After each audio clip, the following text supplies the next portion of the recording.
কাটলারিস সমান্তরালভাবে রাখবো, তখন সেটা হচ্ছে আমার খাবার ডান। আর হচ্ছে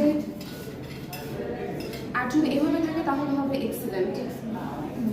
কি হবে এটা? এক্সিলেন্ট, যে খাবারটা অনেক ওয়ান্ডারফুল হয়েছে, খাবারটা ভালো হয়েছে বা পছন্দ হয়েছে, কিন্তু ওই যে খাবারটা পছন্দ হয়নি সেটা কি সাইন? যদি পছন্দ না হয় তাহলে আমরা জাস্ট কাটলারিটার মধ্যে নাইফটাকে জাস্ট। তাহলে আপনারা কাস্টমার এরকম খাবার সাইন দিয়ে রাখলো, তো আপনার পরবর্তী কি কাজ হবে?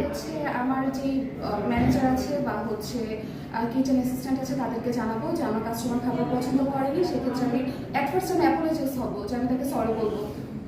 আর দেন হচ্ছে আমার যে খাবার কি পরিবর্তন করে দেওয়া হবে বা নতুন কোনো মেনু আমরা হচ্ছে তাকে অন্য খাবার মানে প্রেফার করতে পারি, নাকি পছন্দ না হলে ওটার দাম পরিশোধ করে নেওয়া হবে?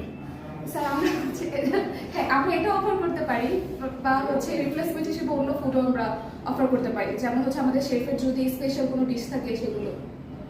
আচ্ছা, তাহলে আপনি বলেন যে অন্য আর কি সাইন আছে, যেটা হলো আপনারা ধরেন বিরতি, আমার খাবার বিরতির সাইন কি? যে আমি রেখে আমি ওয়াশরুমে গেলাম বা কোথাও দেখা যায় অনেক সময় নিয়ে চলে যায়, তারা একটা ভুল বোঝে যে আমার বোধহয় খাবার শেষ হয়ে গেছে। এটাই আমি একটু জানতে চাচ্ছি আপনাদের কাছ থেকে, যে কি সাইন দিলে হ্যাঁ আপনারা বুঝতে পারবেন যে ইনি এটা কমপ্লিট করে নাই, উনি হয়তো ওয়াশরুমে বা অন্য কাজে বিরতিতে আছে। সেই সাইনটা আপনারা যদি সঠিকভাবে জেনে থাকেন তাহলে আমাকে দেখান। স্যার এটা হচ্ছে পজ সাইন, যে হচ্ছে আমি এখন একটু ব্রেক চাচ্ছি। এটা কি ঠিক আছে? করবেন না। Is this pause sign? আচ্ছা, তো ধন্যবাদ আপনাদেরকে।